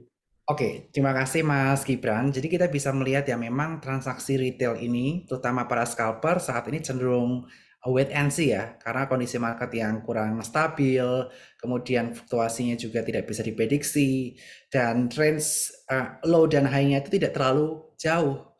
Sehingga tentu saja ini mengakibatkan para trader jangka pendek, baik itu scalper maupun swing trader, mereka ini agak kesulitan untuk menentukan momentum kapan untuk masuk keluar, dan apalagi banyak yang menggunakan juga semacam trading limit, fasilitas yang diberikan broker kepada scalper tersebut. Nah, oleh karena itu nggak heran transaksi retail turun mencapai 40-50% yang saya sampaikan tadi. Nah, oleh karena itu memang saat ini marketnya bukan untuk trading cepat, kecuali saham-saham small cap yang kita nggak bisa masuk terlalu banyak di situ. Kalau untuk saham-saham yang medium hingga large cap, tentu saja kita harus gunakan strategi berbeda. Strateginya apa? Ya swing trading yang saya sampaikan tadi. Lebih aman buy on weakness, baik itu di area titik breakout-nya, atau di area pullback ketika titik breakout, atau di area support kuatnya, dengan valuasi yang murah, itu yang bisa kita lakukan untuk spekulasi. Dan kapan mereka balik lagi? Nah, tentu saja ini tergantung. Ketika market rally lagi, optimis lagi, nah ini baru potensi banyak retail akan mengincar lagi di pasar saham. Atau ketika market misalnya ada kondisi yang tidak diperkirakan akhirnya jebol atau crash dan valuasi diperkirakan murah lagi, nah ini ada potensi retail bisa masuk banyak lagi. Tapi potensi yang kedua, seperti saya sampaikan tadi, kita masih belum bisa melihat di 2023 seperti apa, tapi Indonesia potensi resesinya minim. Di luar negeri juga potensi resesinya juga yang di atas 50% juga udah mulai menipis. Nah, oleh karena itu kita masih belum bisa prediksi apakah resesi itu akan terjadi atau tidak. Tapi dari stand kita, IHSG masih punya banyak upside, tetapi saham-sahamnya harus lebih selektif dalam memilihnya. Begitu Mas Gibran. Oke, harus lebih selektif ya untuk memilihnya tentunya. Terima kasih Pak Bernard untuk jawabannya. Selanjutnya ada pertanyaan untuk Pak Anil. Saya bacakan dulu pertanyaan untuk Pak Anil. Pak Anil, tapi nggak fair kan hitungnya year on year, padahal inflasi month to month cuma 0,1 sampai 0,2% naiknya, Pak. 3 bulan terakhir sudah segitu terus. Kapan 2%-nya, Pak? Silakan, Pak. Ya, jadi gini, karena kita mengalami inflasi, ini kondisi masih tadi inflasi kan, 0,1, 0,2, terakhir 0,5. Nah, kita harus mengalami beberapa bulan deflasi. Oke, jadi harus minus. Bukan terjadi plus kenaikan harga, tapi mengalami penurunan harga. Nah, ketika itu terjadi, baru akan kembali ke 2%. Gitu kan? Nah, kalau dia masih plus, maka inflasinya itu akan terus di atas targetnya Bank Sentral Amerika. Oleh karena itu, ya kan, Bank Sentral Amerika harus memperlambat perekonomian Amerika Serikat. Tapi justru disitulah problemnya. Karena bayangin kita menaikkan suku bunga di dalam kondisi perekonomian yang mulai melambat. Kan kita biasa menurunkan suku bunga di dalam kondisi perekonomian yang melambat kan, bukan menaikkan. Tapi karena inflasinya kali ini berbanding terbalik, jadi nggak mengikuti pattern yang sama, maka kita harus pilih mana yang mau kita selamatkan. Inflasinya yang mau kita balikan turun dulu, kemudian kita baru potong suku bunga, atau sebaliknya kita nggak mau ekonominya sampai turun parah.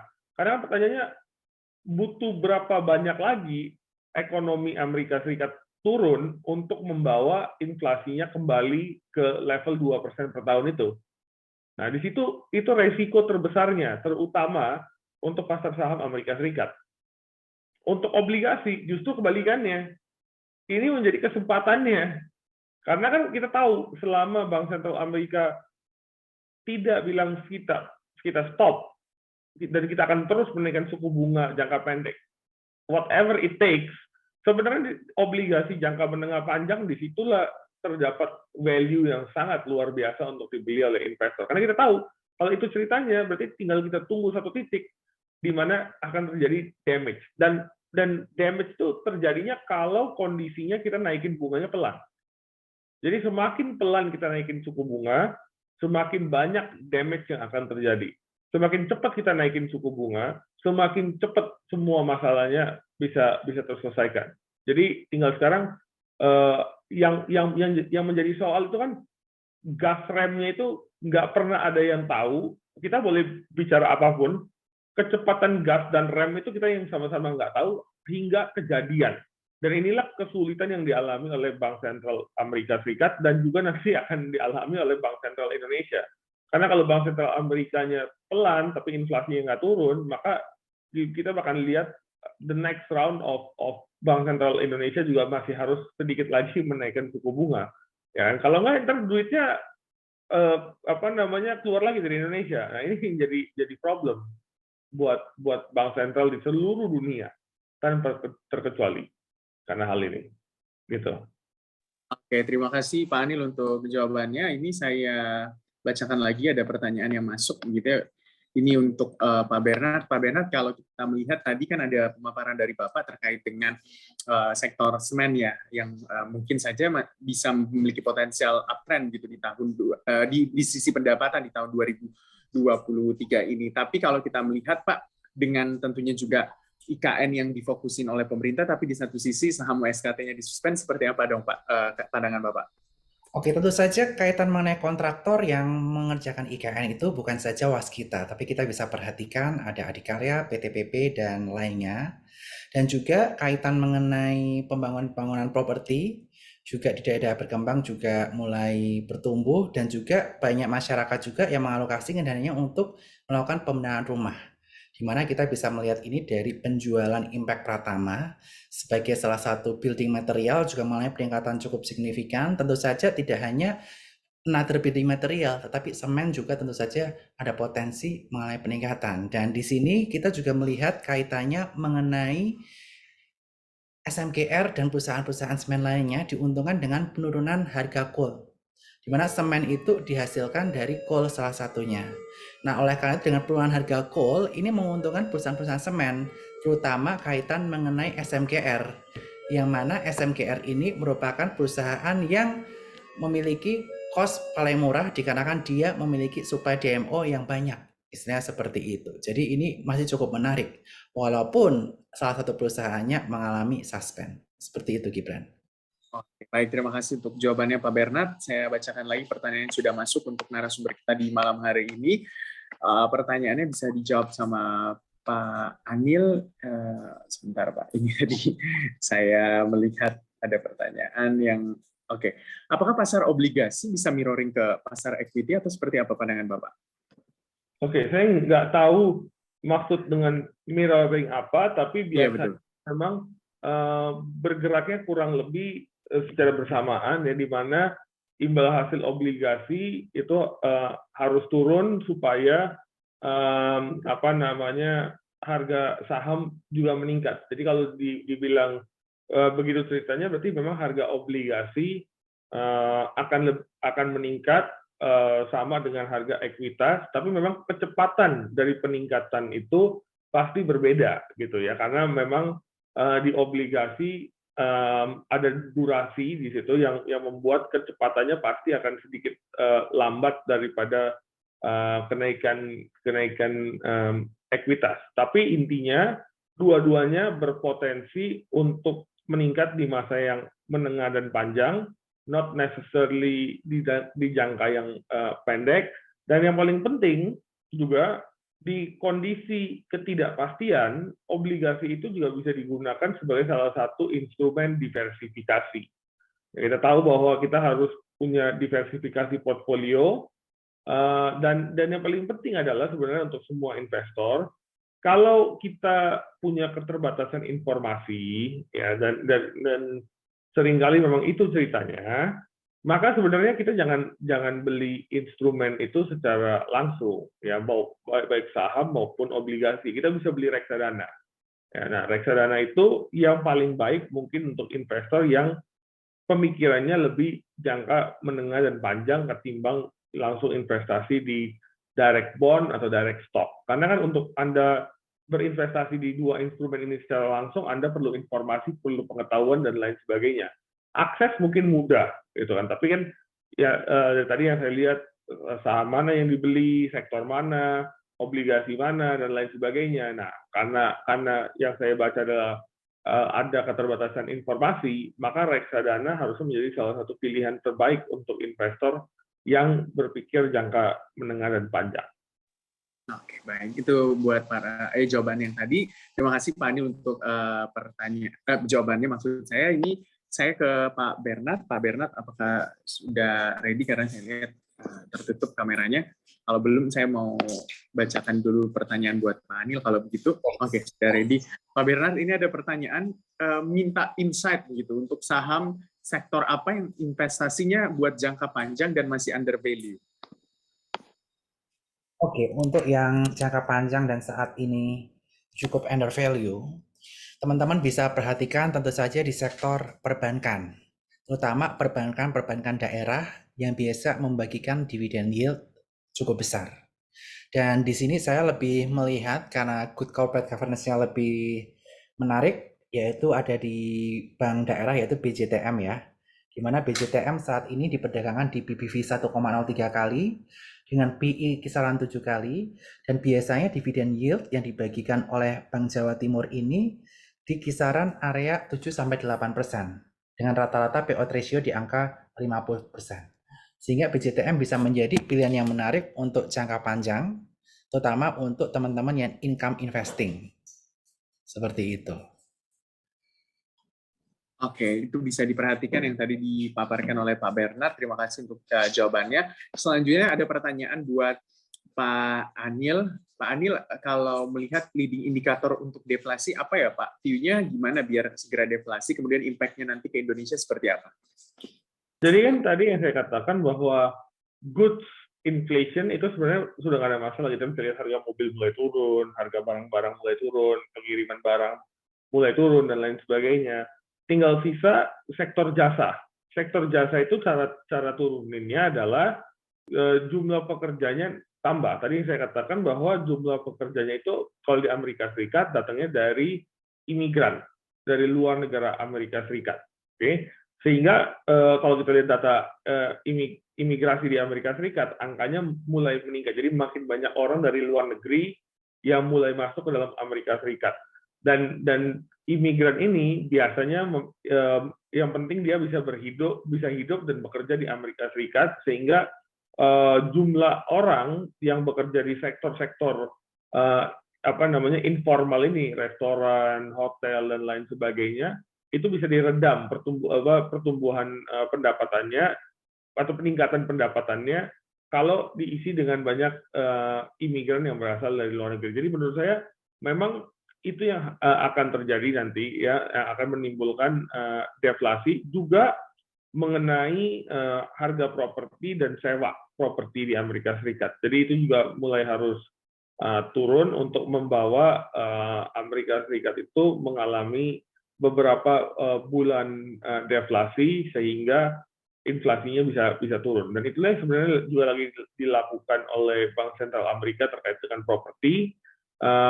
Tapi yang menarik adalah Anda bisa bayangkan tahun lalu kalau ada perusahaan punya utang, ya dia pinjemnya kurang lebih misalnya di 3% gitu kan, 0% interest rate tambahin margin misalnya 300 basis, tapi sekarang perusahaan yang sama harus minjem di 8% utangnya. Jadi naik hampir dua kali lipat lebih gitu kan, dia punya pembayaran utang.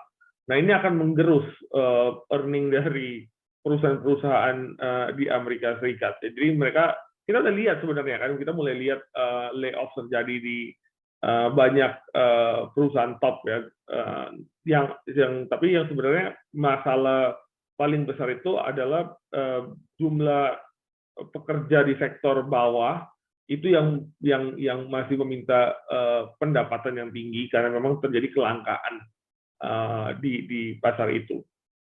Gitu. Jadi saya rasa kita harus tinggal tunggu aja imigran itu masuk dan nanti dengan sendirinya inflasinya akan mulai turun. Oke. Nah, ini ada lagi pertanyaan mungkin bisa dijawab sama Pak Anil gitu ya, Pak. Pak, kalau melihat view dari mengenai US stocks nih, Pak. Fund manager US ini lagi gencar beli saham-saham healthcare. Apakah ada urgensi untuk sektor itu? Pandangan Bapak seperti apa? Jadi saham healthcare di Amerika Serikat itu, kalau kita lihat dari inflasi, memang healthcare itu inflasinya luar biasa tinggi di seluruh dunia, ya, terutama di Amerika Serikat. Nah, yang di Amerika Serikat yang terjadi adalah banyak sekali private equity yang melakukan pembelian rumah sakit, kemudian rumah sakitnya ditutup-tutupin, jadi terjadi kelangkaan. Nah, itu yang membuat harga healthcare di Amerika Serikat ikut meningkat. Nah, itu sebenarnya kejadiannya nggak baru, kejadiannya sudah dari beberapa tahun ke belakang, cuman impact-nya baru kelihatan sekarang. Nah, apakah nanti akan terjadi reformasi lagi di bidang itu ya mungkin saja terjadi, tapi sementara waktu ya memang kondisinya seperti itu. Dan populasi yang tambah tua juga akan membuat semua orang mencari healthcare. Kalau di Indonesia dengan populasinya bertambah kaya, gitu kan, maka kita punya akses ke healthcare juga pasti meningkat. Dan memang kalau apalagi dengan adanya BPJS Kesehatan dan lain sebagainya, kita jadi mulai terbiasa untuk melakukan pengobatan di puskesmas, rumah sakit dan lain sebagainya kan. Kalau zaman dulu mungkin kita pengobatannya ke dukun gitu kan karena mahal dan takut dokter. Nah, tambah lama karena kita ada sosial media dan lain sebagainya, maka informasinya semakin luas dan juga masyarakat semakin tambah kaya dan juga ditanggung oleh BPJS Kesehatan, maka kita mulai mau berobat ke fasilitas kesehatan di Indonesia yang nantinya akan berdampak baik juga terhadap sektor healthcare juga di Indonesia. Tapi di Amerika Serikat tadi yang saya ceritakan.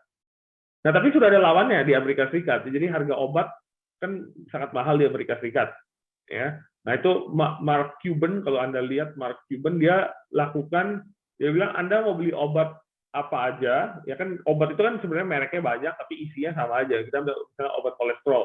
Obat kolesterol ya kan kalau nggak atorvastatin, rosuvastatin, isinya kandungannya itu aja, gitu kan. Nah, Mark Cuban dia bilang Anda perlu obat apa, Anda bilang sama saya, harga saya, ongkos saya beli, saya produksi itu, saya tambahin margin 15%, itulah yang saya jual ke konsumen. Jadi mulai muncul juga sekarang untuk obat itu supaya lebih murah. Kalau di Indonesia sendiri barusan saya lihat Pak Menkes bicara mengenai obat itu yang biasanya kita beli di Malaysia kan, kalau Bapak Ibu teman-teman tahu, kita banyak just tip beli obat di Malaysia karena bilang katanya lebih murah gitu kan. Nah, sekarang diperiksa sama Kementerian Kesehatan, semua obat yang paling sering di just tip itu akan diproduksi di Indonesia dan harganya akan sama atau lebih murah daripada di Malaysia. Jadi itu juga sebagai salah satu langkah yang diambil oleh pemerintah kita untuk juga menekan inflasi dan juga menekan impor. Oke, terima kasih untuk jawabannya Pak Anil. Mungkin juga saya minta pandangan karena waktu kita cukup terbatas dari Pak Bernard juga melihat dengan berbagai macam sentimen dan juga kondisi makroekonomi baik secara global dan juga domestik, dan juga mungkin view dari para pelaku pasar dan juga psikologis dari para investor menghadapi tahun 2023 ini yang mungkin saya bilang agak sedikit abu-abu, tapi tentunya ada juga harapan dan opportunity juga yang di tahun 2023 ini. Seperti apa dari pandangan Pak Bernard? Nanti setelah Pak Bernard dilanjutkan dengan Pak Anil. Silakan Pak Bernard. Oke, tentu saja ketidakpastian ini masih ada di tahun 2023 dan kondisi marketnya jauh lebih tough dibandingkan dengan tahun 2020 atau 2021 bahkan 2022. Oleh karena itu ketika kita masuk ke saham tertentu, tentu saja kita harus lebih berhati-hati, lakukan analisis secara mendalam, baik itu top down dan juga secara teknikal, di mana kita bisa menentukan kira-kira sektor apa yang menarik, saham apa yang terdiskon dibandingkan dengan sektornya yang sama ataupun dengan PE 5 tahun terakhir.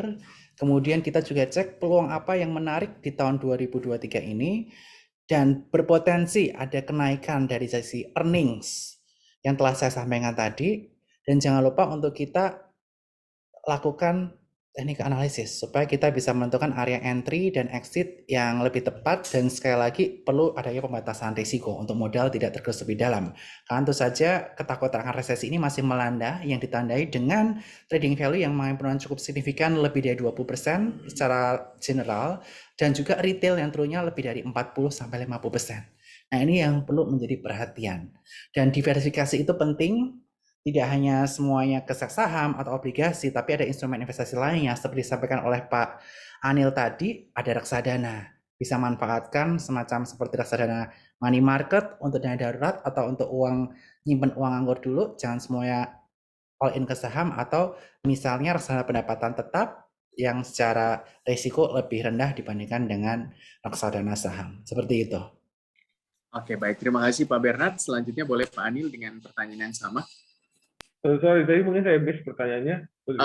Di 2023 ini tuh masih ada ketidakpastian dan juga mungkin opportunity juga masih ada, Pak. Seperti apa mungkin sikap dari para pelaku pasar yang harus dilakukan, utamanya mungkin menghadapi tantangan di tahun 2023 ini, Pak?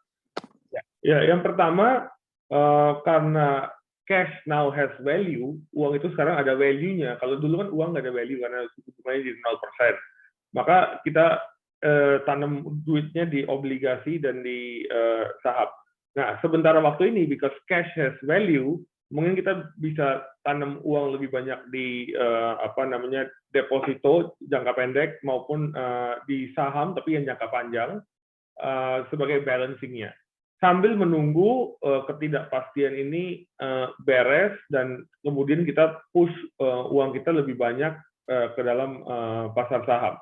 Tapi kalau misalnya kita ambil range, jadi terkadang kita nggak mau misalnya nggak pegang saham, ya kita asumsi aja kita kasih range antara 25-75% di kedua aset kelas obligasi dan saham, maka mungkin saat ini 60-65% di obligasi, sisanya 40-35% di saham. Tapi nanti ketika kita lihat harga sahamnya mulai turun lagi gitu ya, range-nya tinggal silakan Anda yang tentukan gitu kan, Anda menariknya di berapa, ada yang di 6.600, ada yang di 6.300, ada yang di angka lainnya, ya silakan aja. Itu nggak ada menurut saya nggak ada pelajaran bakunya.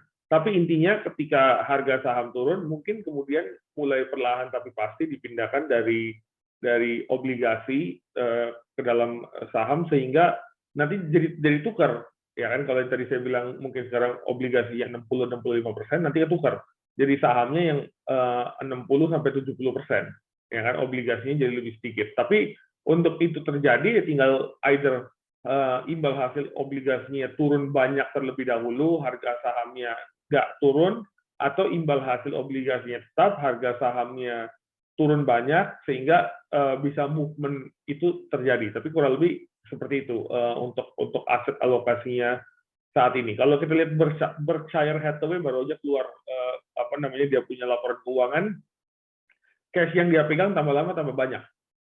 Jadi sebenarnya mereka masih juga tunggu untuk bisa deploy uang mereka. di pasar saham. Jadi find the best balance for you, dan yang paling penting yang harus diingat oleh semua investor adalah jangan cari keuntungan jangka pendeknya. Karena kalau kita investasi, ya kita investasi itu jangka menengah panjang. Apalagi kalau kita investasi di saham, itu kita pikirnya investasi menengah panjang dan bukan kita trading dan lain sebagainya. I think nobody makes a lot of money with trading. You might make some money, tapi not necessarily a lot of money. At the end of the day, the economic fundamental, the earnings of the company, itu semua memainkan peran penting untuk harga sahamnya itu meningkat, and that you can get over time, gitu kan, not in short term. Mungkin itu komen saya. Terima kasih untuk jawabannya yang sangat-sangat kompleks juga. Terima kasih Pak Anil dan juga Pak Bernard, dan juga buat Besti Cuan, jangan lupa Independence adalah charity event, bisa berdonasi tentunya melalui event ini, karena event ini kolaborasi dengan Whitecap tentunya dan sponsored by Nanofast, dan juga dengan kolaborasi dengan Whitecap Foundation untuk penyaluran donasi, dan juga acara ini disponsori oleh Nanofast. Sekali lagi saya ucapkan terima kasih banyak untuk waktunya di malam hari ini, Bapak Bernardus Wijaya selaku dari CEO Support Sekuritas, dan juga terima kasih buat Pak Anil Kumar, CFA MBA selaku Fixed Income Portfolio Manager. Semoga apa yang sudah tadi kita diskusikan dan juga dipaparkan oleh Pak Anil dan juga Pak Bernard bermanfaat untuk view kita sebagai pelaku pasar di tahun 2023 ini, lebih selektif lagi memilih aset-aset ketika mau menempatkan dana kita untuk portofolio investasi kita. Terima kasih untuk waktunya Pak Anil dan juga Pak Bernard. Sukses terus buat Pak Anil dan juga Pak Bernard. Sehat-sehat selalu. Pak Anil, terima kasih Pak Gibran. Mari selamat Terima malam. kasih. Besti Selamat Cuan. malam, dan jangan lupa juga buat Besti Cuan, tentunya besok masih ada tentunya Independence dengan tema yang sangat menarik tentunya di acara kita besok, karena besok masih ada lanjutan dari Independence di malam hari ini. Kita ada rangkaian dari kemarin sampai dengan besok mengenai Tech Industry Recovery and Ventures Capital Highlight yang akan dibawakan atau pematerinya ada Pak Sandi dari MDA Ventures Singapura, ada juga Natali Ardianto dari Lifepack, serta ada Retno Dewanti Access Venture. Terima kasih sekali lagi semuanya Besti Cuan untuk waktunya di malam hari ini. Semoga sehat selalu dan cuan selalu. Saya Muhammad Gibran pamit undur diri. Sampai jumpa.